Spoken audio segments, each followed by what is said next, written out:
Eh, Pemakalah berikutnya yaitu Pak Masrudin dari Palopo ya Bapak. Saya persilakan untuk memaparkan langsungan Pak, bukan melalui video, video juga, oh, bukan ya.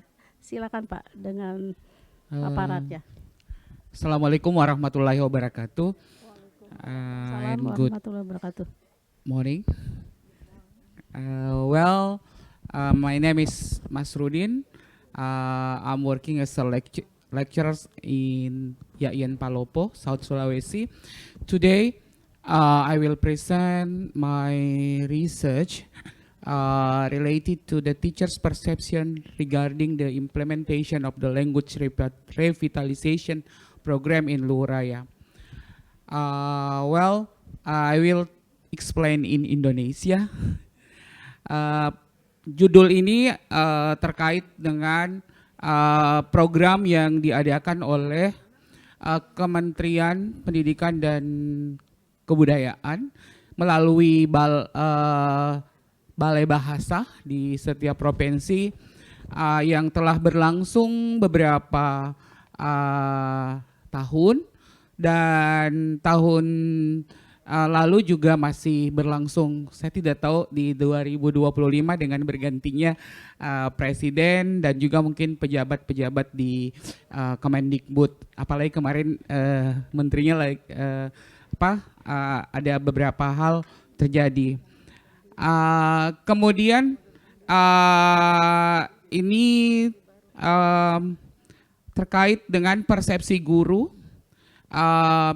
Dan latar belakang riset ini adalah bahwa kepunahan bahasa daerah menjadi isu yang sangat krusial untuk dibahas, dan sebagai tindak lanjut dari hal tersebut, Kementerian Pendidikan dan Kebudayaan telah melakukan sebuah program melalui Balai Bahasa, yaitu revitalisasi bahasa daerah di masing-masing provinsi. Kemudian yang saya teliti adalah para guru yang ada di daerah Luraya. Luraya itu adalah terdiri atas 3 kabupaten, yaitu Luwu Timur, Luwu Utara, dan Kabupaten Luwu sendiri. Kemudian ada Kota Palopo. Dia 4 ini adalah wilayah dengan berbagai jenis bahasa yang terancam punah di sana, sehingga terjadi sebuah hal yang mendasar, yaitu banyak tantangan pastinya. Kemudian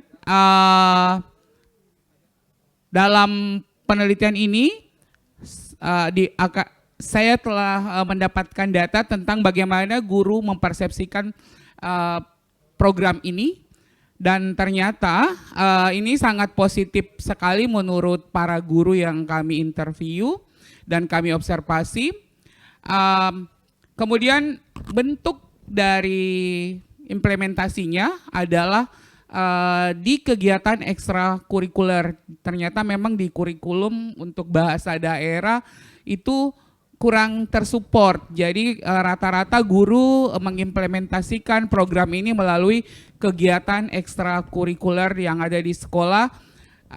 Kemudian Balai Bahasa juga melakukan training terhadap guru-guru yang dianggap bisa mengajar bahasa daerah di sekolah, dengan mengundang mereka ke ibu kota provinsi, dalam hal ini di Makassar.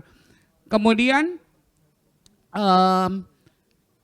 implementasinya adalah lomba-lomba yang diadakan, kompetisi, kontes yang diadakan oleh Balai Bahasa berupa lomba menyanyi, kemudian dalam bahasa daerah, kemudian ada lomba storytelling atau bercerita, kemudian ada lomba berpidato dalam bahasa daerah.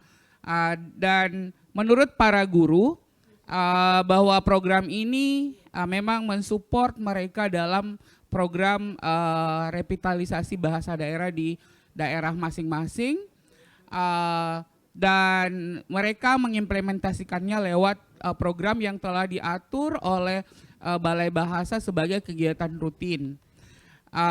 Dan untuk pembinaan di sekolah mereka belum terlalu menyentuh secara mendalam kepada semua siswa karena memang yang ikut lomba adalah tertentu dan tidak semua siswa ikut lomba-lomba tersebut. Dan ternyata banyak challenge, tantangan. Nah, dari riset yang kami lakukan, tantangan utamanya adalah kurangnya guru yang benar-benar terlatih untuk mengajar bahasa daerah tersebut. Jadi mereka menggunakan power mereka sebagai guru dan latar belakang mereka rata-rata bukan guru bahasa daerah dari pendidikan formal, tetapi guru-guru yang direkrut yang bisa berbahasa itu di sekolah tersebut.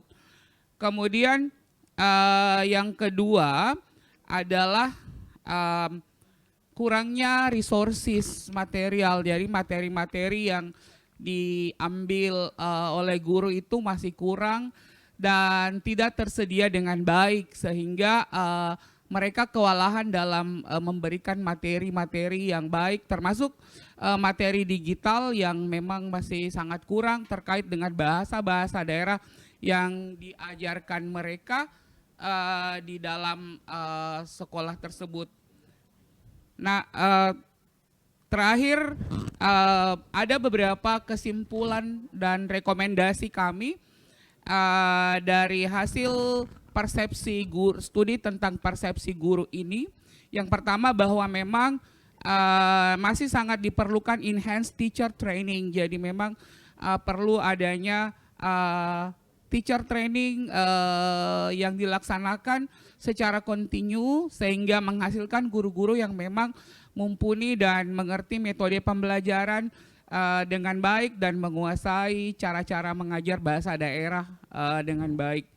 Kemudian yang kedua rekomendasinya adalah resource development, di mana pemerintah dan mungkin juga institusi terkait sebaiknya berkolaborasi menyediakan teaching materials yang accessible, termasuk including the digital resources.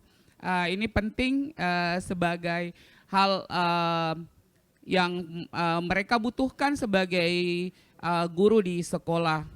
Kemudian pelibatan komunitas, community involvement dalam program ini juga direkomendasikan bahwa banyak anak-anak memang sudah meninggalkan bahasanya dan orang tua menjadi kunci dalam pengembangan atau revitalisasi bahasa ini. Dan yang terakhir kami juga menyarankan untuk policy support, jadi memang tetap ada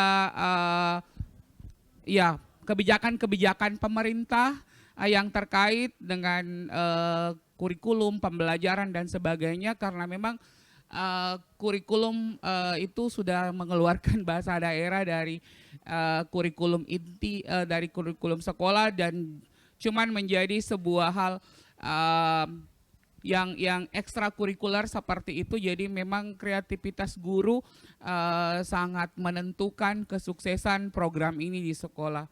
Demikian. Assalamualaikum warahmatullahi wabarakatuh. Waalaikumsalam warahmatullahi wabarakatuh. Baik, terima kasih Pak Masrudin yang telah memaparkan risetnya yang begitu menarik.